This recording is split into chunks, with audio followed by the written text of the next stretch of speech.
Allahumma salli wa sallim wa barik ala nabiyyina Muhammad wa ala alihi wa ashabihi wa man tabi'ahum bi ihsanin ila yaumiddin. Ikhwani wa akhwati ma'asyiral muslimin wal muslimat rahimani wa rahmakumullah. Kita bersyukur kepada Allah Subhanahu wa taala atas nikmat yang Allah berikan kepada kita, terutama nikmat Islam dan iman dan nikmat hidayah untuk selalu taat kepadanya. Maka syukur kita dengan cara kita senantiasa memuji, berzikir, mengucap namanya, serta dengan cara kita melaksanakan segala perintahnya dan menjauhi larangan-larangannya. Selawat dan salam untuk Nabi kita Muhammad sallallahu alaihi wasallam. Allahumma salli wa sallim ala nabiyyina Muhammad. Ikhwani wa akhwati rahimani wa rahmakumullah. Kembali kita melanjutkan kajian kita membahas kitab Bulughul Maram, dan kita masih pada bab tentang salat, ya, tata cara salat Nabi kita Muhammad sallallahu alaihi wasallam. Pada kajian sebelumnya kita membahas bagaimana Nabi sallallahu alaihi wasallam mengajarkan kepada kita doa tahiyat, ya, doa tahiyat. Hendaklah kita baca ketika tahiyat, baik ketika tahiyat awal maupun tahiyat akhir. Kemudian Nabi juga mengajarkan kepada kita bagaimana kita berselawat kepada Nabi kita Muhammad sallallahu alaihi wasallam ketika kita sholat. Lihat ikhwani wa akhwati, membuktikan bahwa Nabi kita la yantiqu anil hawa, tidak berbicara dengan hawa nafsu. Ketika beliau ditanya oleh para sahabat dalam hadis, ya, Abu Mas'ud, beliau mengatakan, Bashir bin Sa'ad, ini sahabat Nabi juga, berkata kepada Nabi, ya Rasulullah, Allah memerintahkan kepada kami untuk berselawat kepadamu, untuk berselawat kepadamu. Bagaimana cara kami berselawat kepadamu? Jadi para sahabat ini, ya, paham Allah perintahkan kepada mereka untuk berselawat, tapi bagaimana caranya? Maka mereka langsung tanya kepada Nabi, bagaimana caranya ya Rasulullah? Awalnya Nabi diam. Ini ikhwani wa akhwati, membuktikan bahwa beliau bukanlah berbicara dengan hawa nafsu, tapi beliau menunggu wahyu dari Allah Subhanahu wa taala. Sehingga ketika beliau diam sejenak, barulah beliau mengatakan, katakanlah.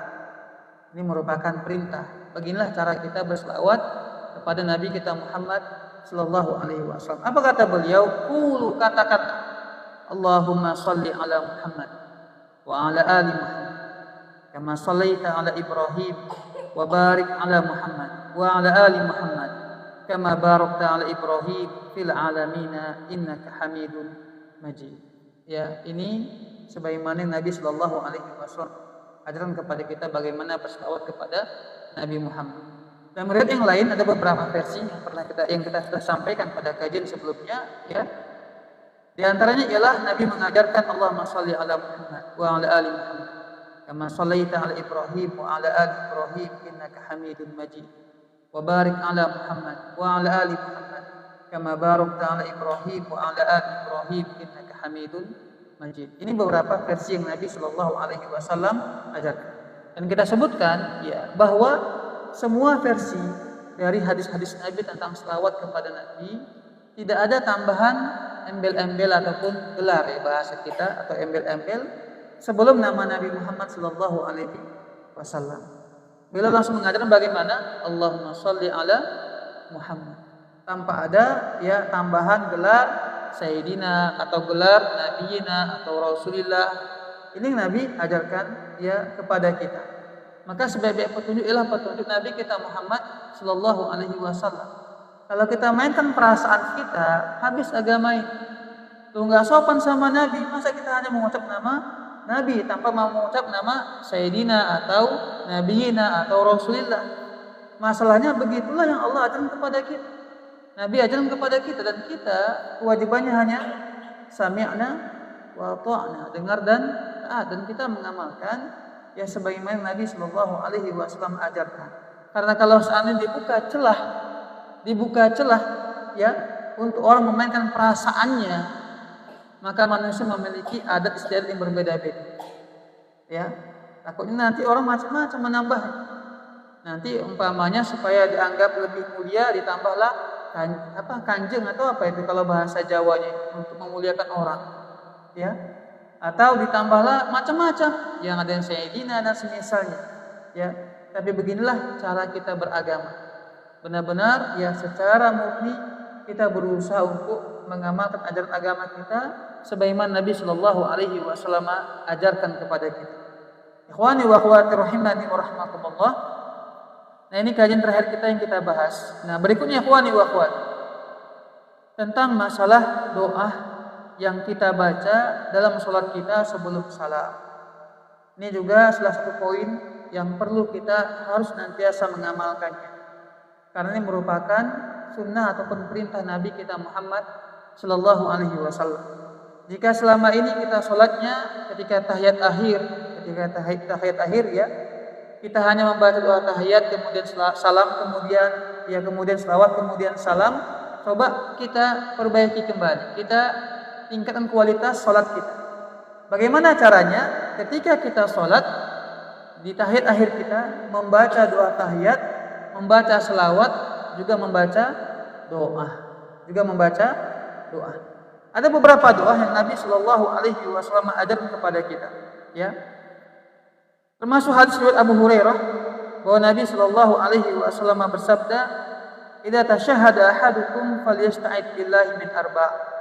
Yaqul Allahumma inni a'udzubika min adabi jahannam wa min adabil qabri wa min fitnatil mahya wal mamat wa min syarri fitnatil masiihid dajjal.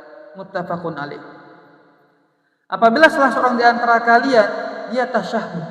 Nah, di sini ikhwani wa akhwati, dia umum, bukan hanya pada salat fardu.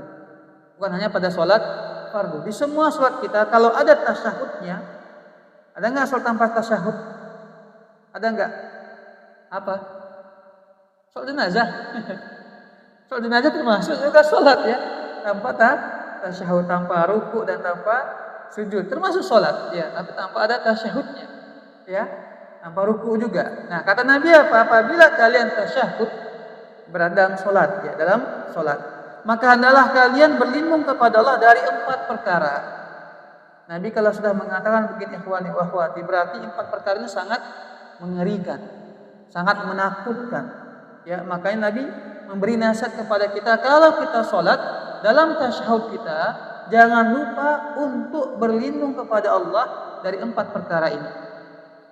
Katakanlah, Nabi langsung mengajarkan doa.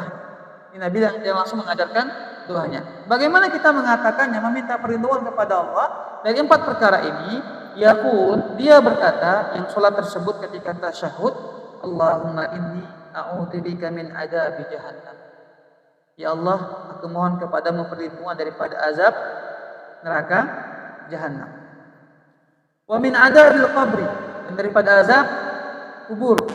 Wa min fitnatil mahya wal mamat, dan daripada ujian ataupun bencana hidup dan mati. Wa min syarri fitnatil masiihid dajjal, dan dari keburukan fitnah dajjal. Ikhwani wa akhwati rahimani wa rahmakumullah. Ketika Nabi sudah mengatakan seperti ini, maka perkara yang sangat mengerikan. Yang pertama, kita harus meminta kepada Allah perlindungan daripada azab neraka jahannam. Karena setiap kita ikhwah sekalian memiliki potensi masuk neraka. Semua kita memiliki potensi masuk neraka. Silahkan baca surah Maryam. Allah sebutkan bahwa setiap kita akan mendatangi neraka jahannam. Kecuali orang-orang yang Allah jaga dan Allah selamatkan. Maka ikhwani wa akhwati, Allah sebutkan dalam Al-Quran. Ya. Apa kata Allah Subhanahu wa taala? Kullu nafsin dha'iqatul maut. Wa innama tuwaffawna ujurakum yaumal qiyamah. Faman zuhziha 'anil nar wa udkhilal jannata faqad faz. Wa mal hayatud dunya illa mata'ul ghurur. Setiap jiwa pasti akan merasakan kematian. Dan setiap kita akan diberikan balasan sesuai dengan apa yang kita lakukan. Akan Allah penuhi balasan kita masing-masing, yang baik maupun yang buruk. Maka barang siapa yang disingkirkan daripada api neraka, di sini Allah sebutkan apa?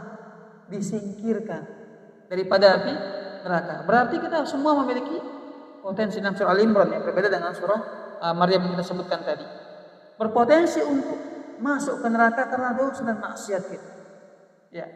Tapi Allah dengan kasih sayangnya dan rahmat akan menyelamatkan orang-orang yang bertakwa, yang beriman, orang-orang yang soleh daripada api neraka Allah Subhanahu wa taala.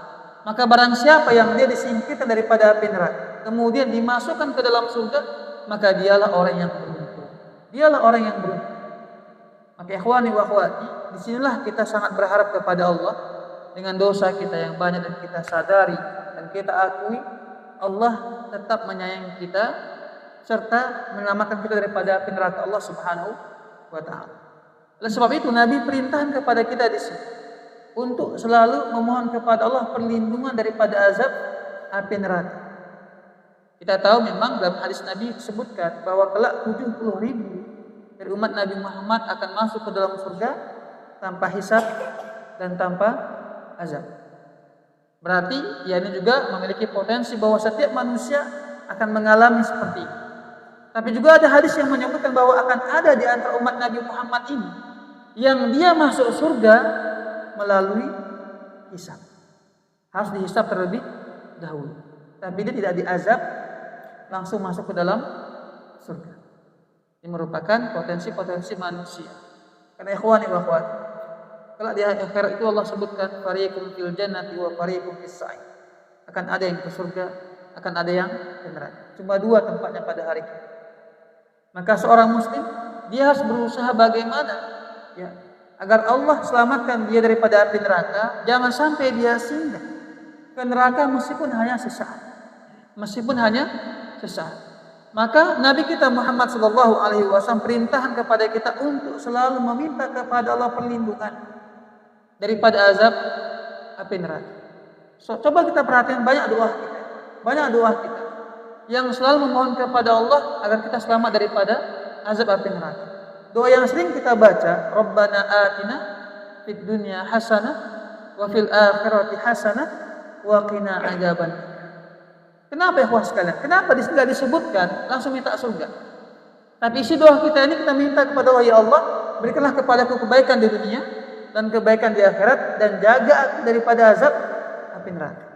Kenapa enggak dimasukkan di situ masukkan aku ke dalam surga? Kenapa ya? Karena ketika orang selamat daripada azab neraka, otomatis dia akan masuk ke dalam surga.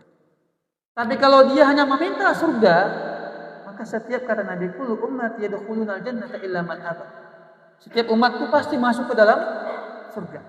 Kita yang bersyahadat, yang bertauhid, maka pasti akan masuk ke dalam surga. Hanya saja ada di antara umat Muhammad ini, Nabi Muhammad sallallahu alaihi wasallam, yang dia masuk ke dalam surga harus terlebih dahulu disiksa di neraka karena dosa-dosa. Dan kita ya berharap kepada Allah kita masuk ke dalam surga tanpa disiksa di neraka meskipun hanya sebentar.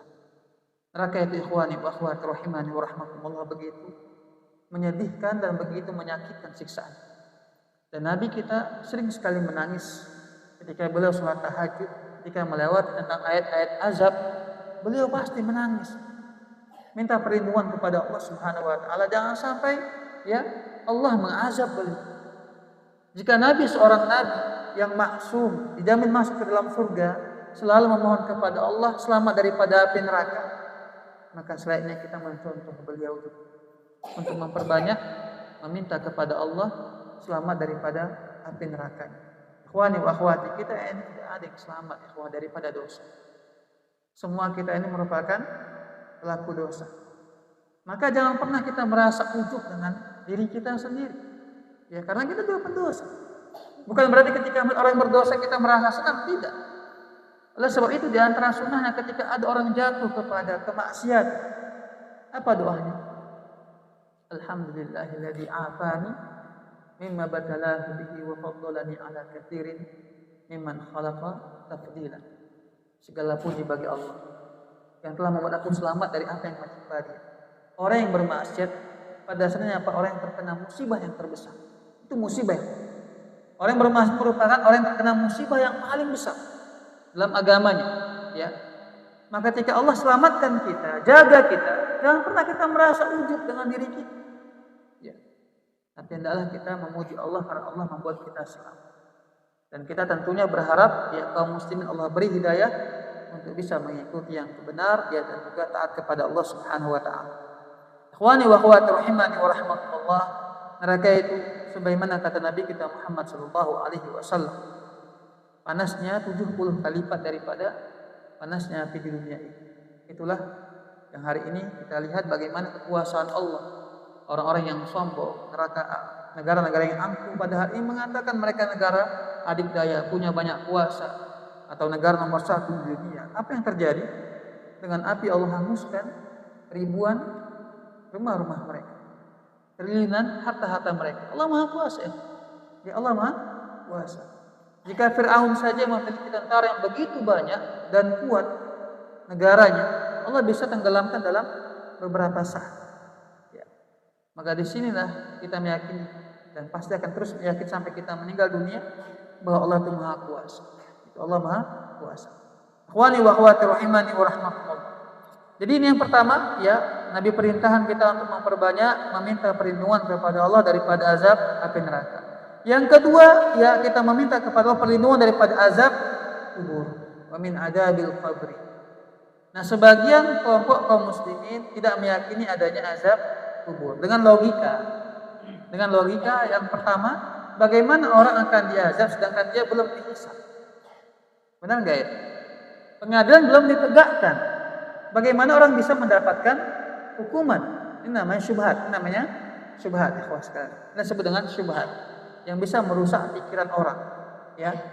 Nah, bagaimana orang bisa disiksa di alam kubur sedangkan dia belum dihisab, belum ditegakkan pengadilan kepada dia? Nah, ikhwani wa akhwati, kalau logika ini digunakan, maka logika kita terbatas dan tak kuasa untuk bisa mampu mencerna itu semuanya. Tapi ketika hati kita dan akal kita tunduk kepada syariat, Al-Quran dan hadis, maka mudah kita menjalankan agama ini dan membuat kita makin takut kepada Allah Subhanahu wa taala. Tentang azab kubur, ya, para ulama sepakat, bahkan Al-Quran maupun hadis menjelaskan tentang adanya azab kubur. Dan azab kubur itu merupakan awal mula siksaan dan azab akhirat. Itulah azab kubur. Maka ikhwani wa akhwati, ya, kita di sini selalu mohon kepada Allah agar kita juga selamat daripada azab kubur. Ketika orang di alam kubur nanti, ikhwani wa akhwat rahimani wa rahmatullah, kita coba lihat di Baqi, ya, kuburan Baqi itu sudah ada sejak 1400 tahun yang lalu. Sudah meninggal di antaranya para sahabat di situ. Ya, termasuk putri Nabi Ruqayyah, Ummu Kulsum juga meninggal dimakamkan di situ. Sudah 1400 tahun yang lalu. Coba memperhatikan ikhwah sekalian. Dan kiamat belum terjadi. Dan Nabi menyebutkan di alam kubur itu ada namanya nikmat kubur, ada juga namanya azab kubur. Kalau seandainya dia mendapatkan kenikmatan kubur, maka dia akan merasa bahagia dan tenang hingga menanti hari kiamat dan mendapatkan kenikmatan dari Allah Subhanahu wa taala. Tapi kalau seandainya dia mendapatkan azab kubur, bagaimana tersiksanya dia, ikhwan wa akhwat, di alam kubur tersebut sampai kiamat terjadi, kemudian dibangkitkan kembali, kemudian dia dihisab dan naudzubillah dimasukkan lagi ke dalam neraka Allah Subhanahu wa taala. Maka disinilah Nabi menyuruh kita, memerintahkan kepada kita untuk agar kita meminta kepada Allah perlindungan daripada azab kubur. Adakah amalan ikhwani wa akhwat yang bisa membuat orang selamat daripada azab kubur? Ada enggak ikhwan?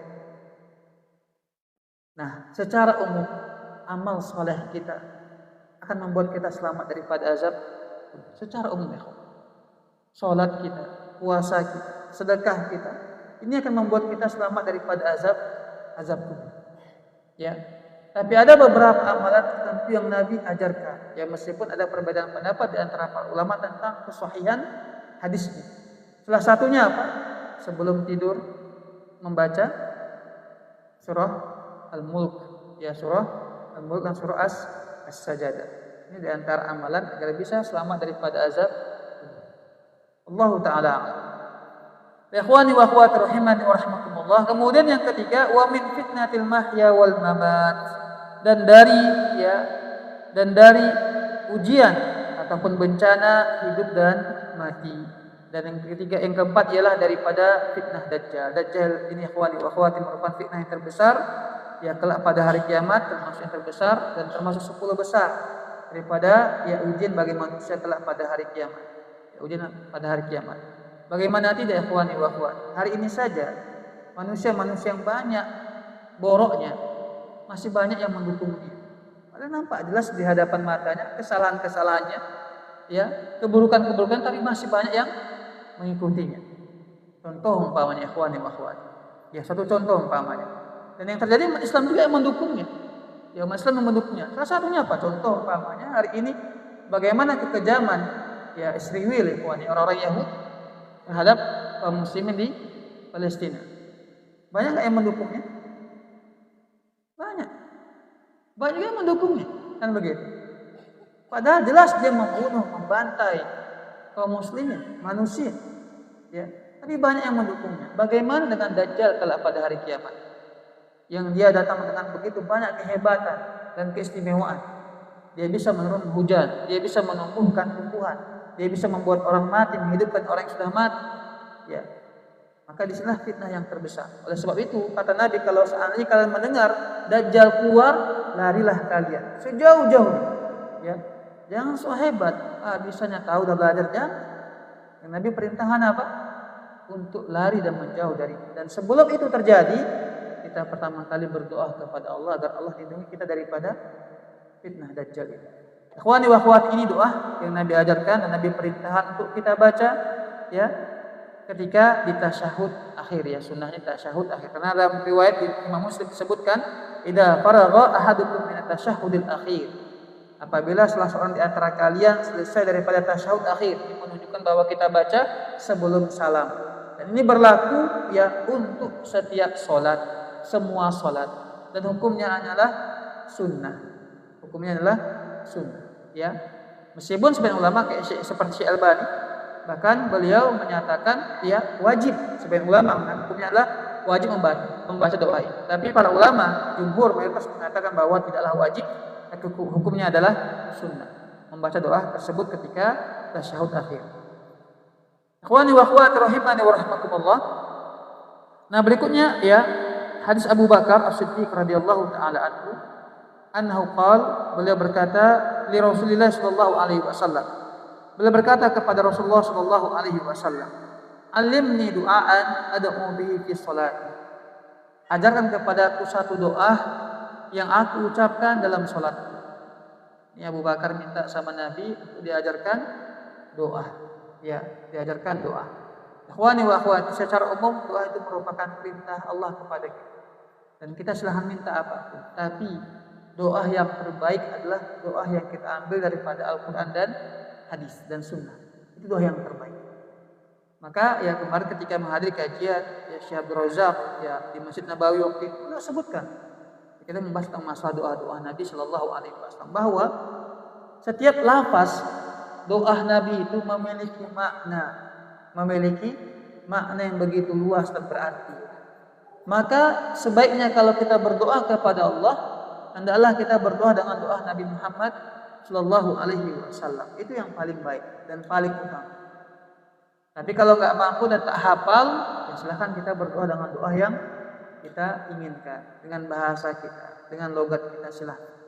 Ya, tapi kalau ditanya, ya apakah doa yang terbaik adalah doa Nabi? Doa yang terbaik. Doa yang kita ambil dari Al-Quran maupun hadis Nabi Muhammad Shallallahu Alaihi Wasallam. Ikhwani wa akhwati, maka Nabi mengatakan, nah ini salah satu ikhwan, ya akhlak Nabi. Orang kalau minta sama kita, ikhwan, diajari, jangan pelit dengan ilmu. Ini salah satu pengamalan yang Nabi sebutkan, bahwa hak sesama kaum muslimin ialah wa idastansuhaka fansahhu. Apabila dia minta nasihat, maka nasihatilah dia. Kalau orang minta kepada kita diajarkan suatu ilmu atau minta nasihat, sampaikanlah meskipun kita hanya memberi sedikit. Gak ada alasan kamu kan lebih pintar, lebih senior. Gak ada alasan begitu ya. Nabi setiap orang datang, ya Rasul ajarkan aku. Nabi ajarkan. Kulli fil Islam, sampaikan kepada dalam Islam sebuah perkataan. Ya, apa kata Nabi? Qul amantu billah tsumma istaqim. Katakanlah beriman kepada Allah kemudian istiqomalah. Nabi tetap menyampaikan kepada orang tersebut nasihat. Nah, ketika Abu Bakar minta sama Nabi doa, bagaimana doanya ya Rasulullah? Ketika aku baca dalam salat, Nabi mengatakan, Allahumma inni zalamtu nafsi zulman katsiran wa la yaghfiru dzunuba illa anta faghfirli maghfiratan min 'indika warham innaka antal ghafurur rahim. Muttafaqun alaih. Ya Allah, sungguhnya aku telah berbuat zalim terhadap diriku sendiri dengan zalim yang sangat banyak. Ketika seorang hamba bermaksiat, itu pada dasarnya apa? Dia menzalimi dirinya sendiri. Allah nggak pernah merasa rugi. Kita tak sholat, Allah nggak pernah rugi, Allah nggak butuh kita. Kita yang butuh kepada Allah Subhanahu wa Ta'ala. Tapi ketika kita bermaksiat kepada Allah, kita zalimi diri sendiri, artinya apa? Artinya kita siap untuk disiksa dan diazab, menyakiti diri kita sendiri. Makanya yang pertama di sini ikhwan, Nabi ajarkan bagaimana kita penting selalu mengakui dosa kita kepada Allah. Jangan pernah merasa kita tak punya dosa. Ya, kita ini semua memiliki dosa. Sampai-sampai ikhwani wa akhwat, kalau antum baca keterangan para ulama, kenapa ketika kita keluar WC, apa yang kita baca doa? Ghufranaka. Ya Allah ampuni aku. Ya Allah ampuni aku. Padahal kita lagi ngapain dalam WC? Buang hajat. Gak ada ngapa-ngapain. Kecuali pakai nonton TikTok lah mungkin ya pas lagi di kamar mandi ya. Itu udah aneh itu seperti itu. Tapi secara umum orang ketika dalam WC dia hanya membuang hajat. Tapi kenapa ketika dia keluar WC, Nabi ajarkan membaca doa apa? Ghufranaka, ya Allah ampunanmu, ya Allah ampuni dosaku ya Allah. Apa kata para ulama? Karena ikhwani wa akhwati, hanya dalam WC lah kita tak boleh berzikir. Artinya apa? Beberapa menit yang kita ambil waktu kita dalam menunaikan hajat kita dalam WC itu, kita tak bisa berzikir. Dan kita dianggap orang-orang yang lalai. Dianggap orang-orang yang lalai. Oleh sebab itu ketika kita lalai tak bisa berzikir, karena ada uzur yang dibolehkan sebenarnya. Meskipun demikian ketika keluar WC kita minta ampun kepada Allah. Karena di waktu itu kita nggak berzikir kepada Allah Subhanahu wa Ta'ala. Itu aja dianggap dosa oleh para ulama itu sekali. Bagaimana dengan hari-hari kita yang lain? Ya. Maka kalau ada yang merasa tak punya dosa, itulah dosa dia. Ya.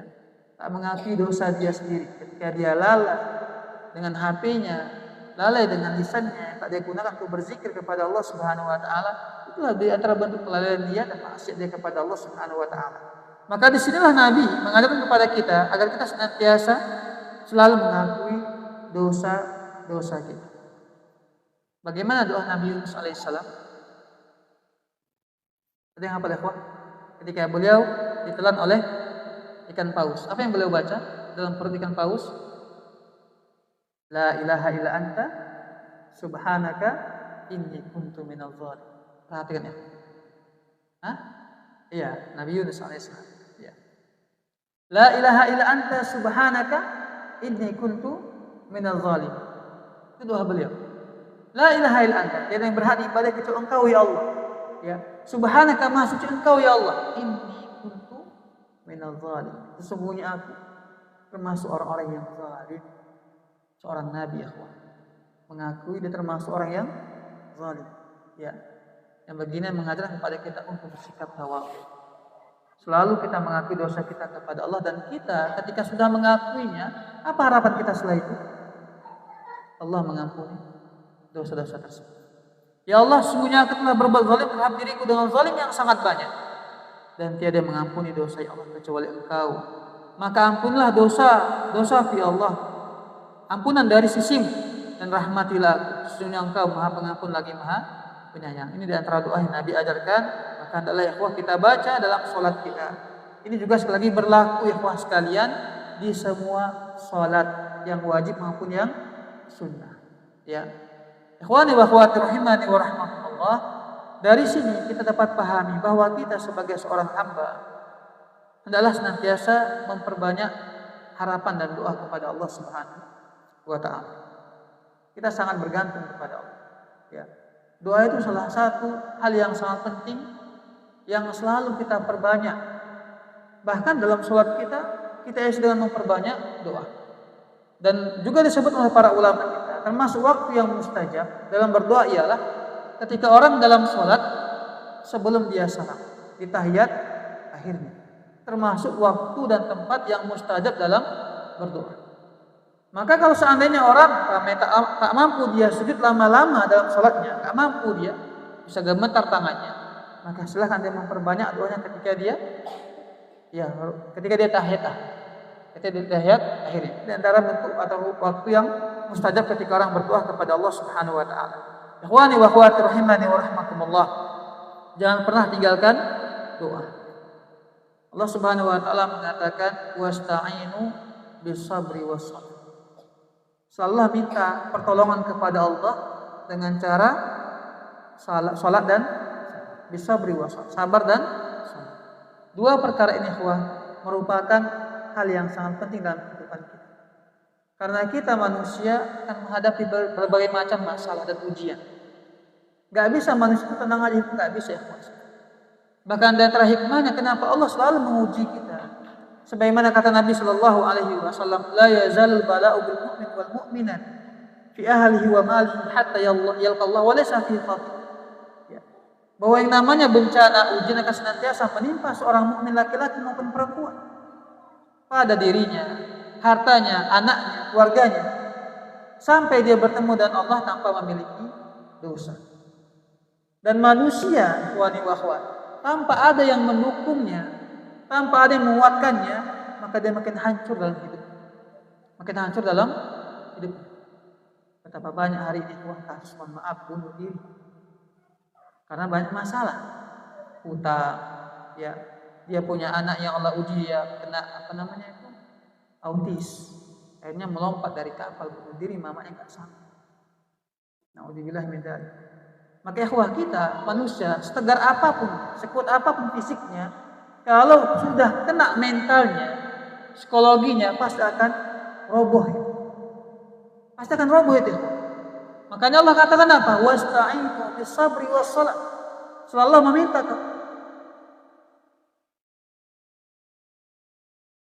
kita amalkan. As-shalah di sini ikhwah sekalian. Salat bisa bermakna salat yang kita kerjakan dari takbiratul ihram sampai salam, bisa juga bermakna doa, memperbanyak doa. Dan cara yang terbaik ketika orang diuji, dia mengerjakan salat dan dalam salatnya dia meminta kepada Allah pertolongan. Dalam sebuah hadis disebutkan, kana Rasulullah sallallahu alaihi wasallam idza hammahul amru shalla. Nabi itu kalau menghadapi suatu perkara yang penting, yang besar, ngapain beliau? Beliau salat. Mengamalkan perintah Allah, mintalah pertolongan kepada Allah dengan cara sabar dan salat. Ikhwani wa akhwati, kita terkadang kalau punya masalah, kebawaannya pusing begitu. Melamun, menangis, tidur begitu. Pernah enggak kita ikhwani wa akhwati, ketika ada masalah, keuangan kita enggak lancar, anak kita sakit, masalah keluarga istri yang bandal, tak bisa diatur, melawan terus kepada suami umpamanya. Pernah enggak kita menghadap kepada Allah dengan cara sholat? Sholat tersebut hati kita selalu berharap ya Allah beri hidayah kepada istri, beri hidayah kepada suami, beri petunjuk kepada anak. Pernah enggak seperti ikhwani wa akhwati rahimani wa rahimakumullah? Kalau belum pernah, maka silahkan dicoba. Antum akan mendapatkan ya luar biasa bagaimana Allah akan menolong kita. Karena apa? Karena keterikatan hati kita dan ketergantungan hati kita kepada Allah Subhanahu wa taala. Ikhwani wa akhwati rahimani wa rahmakumullah. Dalam sebuah hadis Nabi sallallahu alaihi wasallam bersabda, ya, ma'al ardi muslimun yad'u Allah bid'awat illa atahu Allah iyyaha. Jelas seorang muslim ketika dia berdoa kepada Allah, Allah pasti berikan doa dia. Allah pasti kabul. Ini sebuah jaminan dari Nabi Muhammad sallallahu alaihi wasallam. Kecuali doa yang mengandung dosa dan memutuskan tali silaturahmi. Antum jangan khawatir kalau ada yang mendoakan antum enggak salah. Doakan antum celaka, jangan takut. Ya. Kenapa? Allah akan kabulkan doa tersebut. Jangan takut antum dipisahkan dari istri ataupun semisalnya, ya. Allah akan mau mengabulkan doa tersebut. Ya. Tapi doa-doa yang positif dan baik Allah pasti kabulkan. Maka ketika itu ada sahabat yang mengatakan, "Ya Rasulullah," ya. Dan riwayat yang lain Nabi mengatakan, ketika orang berdoa maka tiga kemungkinannya.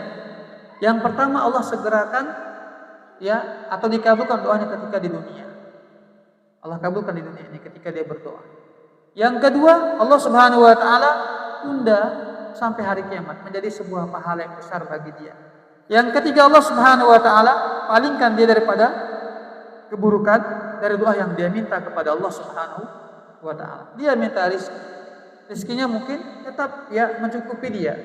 tapi selama dia hidup Allah tak pernah masukkan dia ke rumah sakit yang dia terbaring sampai koma berhari-hari, tak pernah. Ini menunjukkan bahwa Allah menjaga dia, ya. Dan bisa jadi karena doa dia kepada Allah Subhanahu wa taala. Ikhwani wa akhwati, maka ada sahabat yang mengatakan, "Idan nukthir."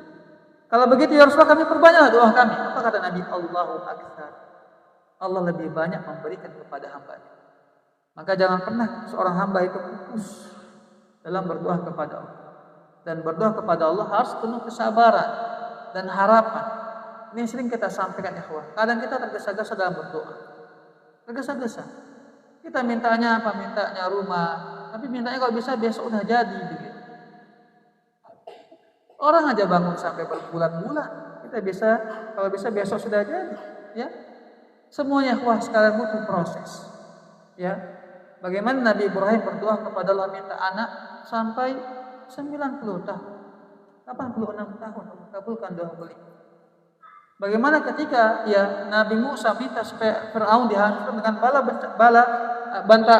tentaranya semuanya, kapan Allah kabulkan? 40 tahun berikutnya baru Allah kabulkan. Itu para nabi. Tapi ketika seorang hamba senantiasa berharap kepada Allah, hatinya berharap dia minta ini dan minta itu, ketika belum dikabulkan maka apa yang terjadi?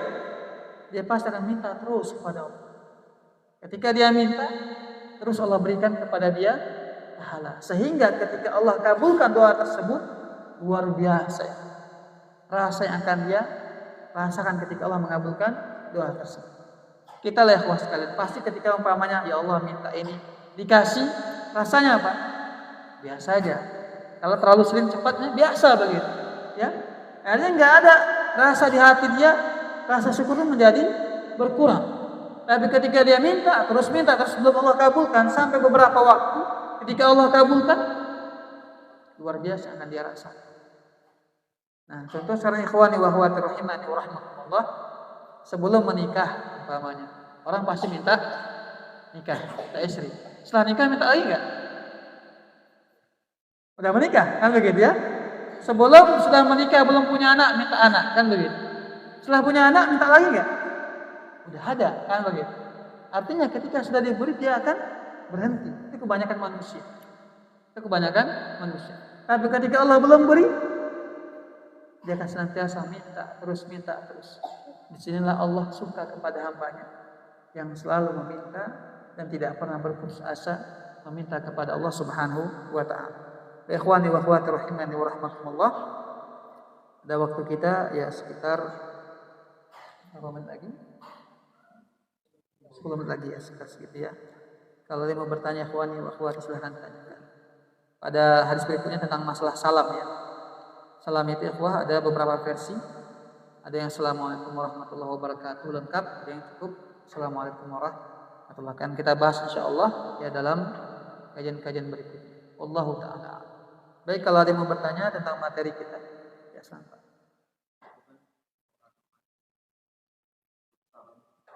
Ya.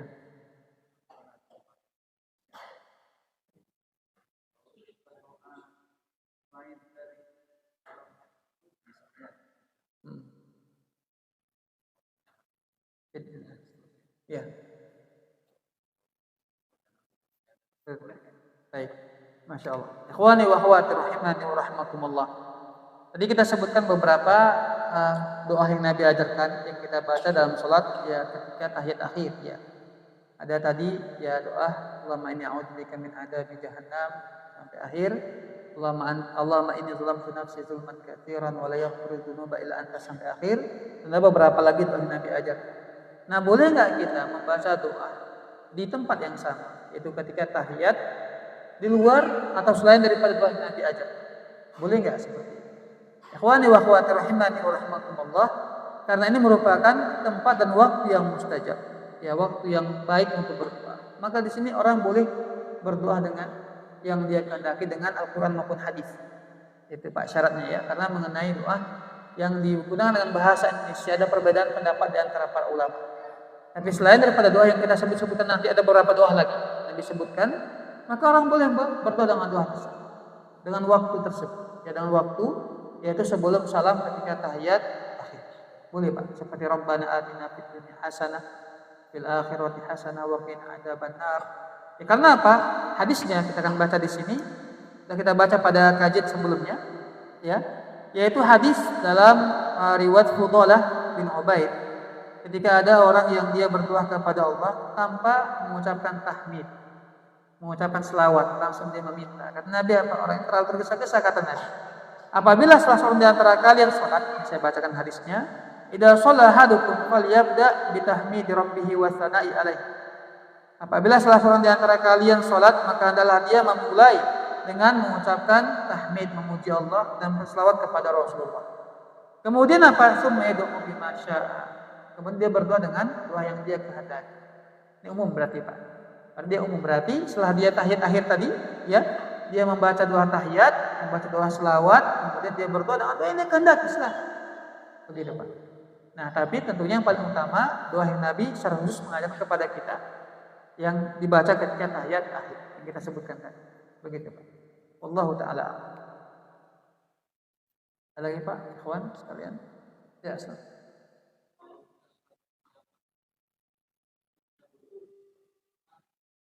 Ya. Baik, Masya Allah. Ikhwani wa akhwati rahimani wa rahmatullah. Dalam sholat berjamaah Nabi mengatakan, ya, innama ju'alal imam yutamma bihi. Imam dijadikan untuk diikuti. Artinya apa? Kita harus mengikuti imam. Ya, ketika imam sudah salam dan kita masih umpamanya membaca doa, ya, atau membaca selawat, ya, kalau masih bisa kita tuntaskan sebelum dia mengakhiri salam keduanya sampai selesai jarak lama, ya, maka selesaikan. Tapi kalau memang sudah kita masih Allahumma sholli ala Muhammad wa ala Muhammad kama shallaita ala Ibrahim wa ala Ibrahim, kawannya sudah, imamnya sudah salam, gitu. Dan salam yang kedua nih, salam yang kedua, ya.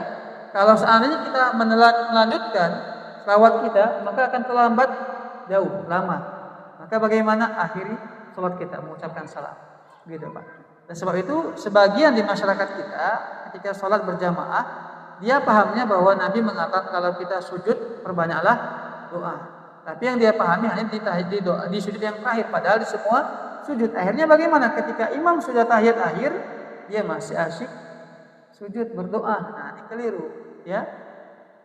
Banyak gitu, Pak. Padahal bagaimana? Kalau kita mau mengamalkan yang kita baca tadi, memperbanyak doa, adalah kita sholat sendirian. Ya, sholat sendirian. Itu lebih utama. Karena kalau kita berimam, ya, maka tentunya ya kita akan tidak mengikuti imam.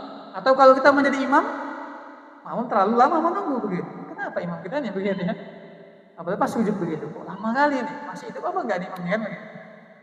Maka ikhwani wa akhwati, amalkan yang seperti ini, ya, ketika kita sholat sendirian. Kalau masih sempat silahkan baca, kalau tak sempat maka ikuti imam, karena Nabi mengatakan imam menjadikan untuk diikuti dan tak boleh kita menyisi imam kita. Begitu, Bang, ya. Allahu taala. Sudah masuk belum? Belum, ya? Jangan, Bang.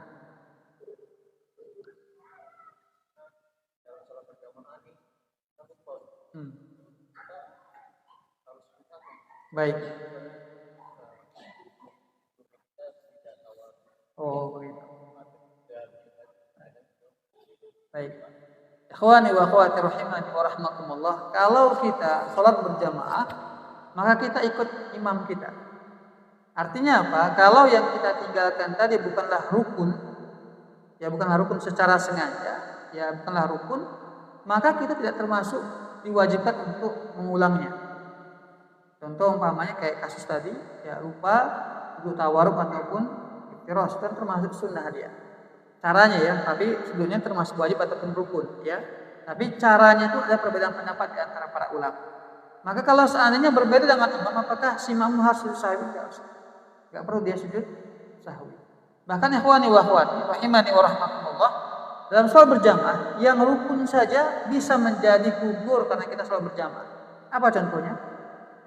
Tak membaca Al-Fatihah. Datang kita sholat nih, pas masuk imam sedang ruku. Apa yang kita lakukan? Takbiratul ihram, Allahu Akbar. Kemudian kita langsung ruku, Allahu Akbar. Langsung ruku. Dan sudah mendapatkan satu rakaat. Enggak baca Al-Fatihah di situ. Hilang rukunnya. Yaitu membaca Al-Fatihah. Gugur. Karena apa? Karena kita sholat berjamaah. Begitu, Pak. Jadi ketika membaca Al-Fatihah umpamanya salat, kita baru sampai iyyaka na'budu wa iyyaka nasta'in umpamanya. Imam langsung ruku, Allahu Akbar. Apa yang kita lakukan? Ruku, jangan selesaikan Al-Fatihah kita. Karena mengikuti imam lebih wajib ya daripada kita menyelesaikan Al-Fatihah kita. Begitu. Enggak perlu kita sujud sahwi. Bahkan antum datang nih masbuk ya. Ternyata tadi imam lupa tahiyat awal. Dia langsung berdiri ke rakaat ketiga. Antum masuknya pada rakaat ketiga umpamanya. Antum ada apa-apa nih, begitu ya. Tiba-tiba imam ketika sebelum salam dia sujud sahwi. Apa yang kita lakukan? Ikut sujud sahwi. Biasanya kita nggak tahu salah apa kan begitu kan. Tapi karena kita ikut bersama imam dan dia tadi salah lupa duduk tahiyat awal dan dia sujud sahwi, maka kita sebagai makmum harus sujud sahwi. Kecuali dia sujud sahwinya setelah salam. Setelah salam kita nggak ikut lagi karena apa? Kita belum selesai. Maka kita bangkit ke rakaat yang berikutnya, imam dia sujud sahwi. Seperti itu. Wallahu a'lam. Ada lagi ikhwan? Ya, Islam. Benar.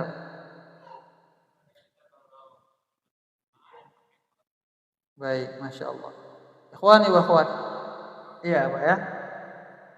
Ya, Bapak Ibu sekalian rahimani wa rahmatullah. Pertama, kunut subuh juga merupakan perbedaan pendapat di antara para ulama. Ada perbedaan pendapat dalam masalah ini.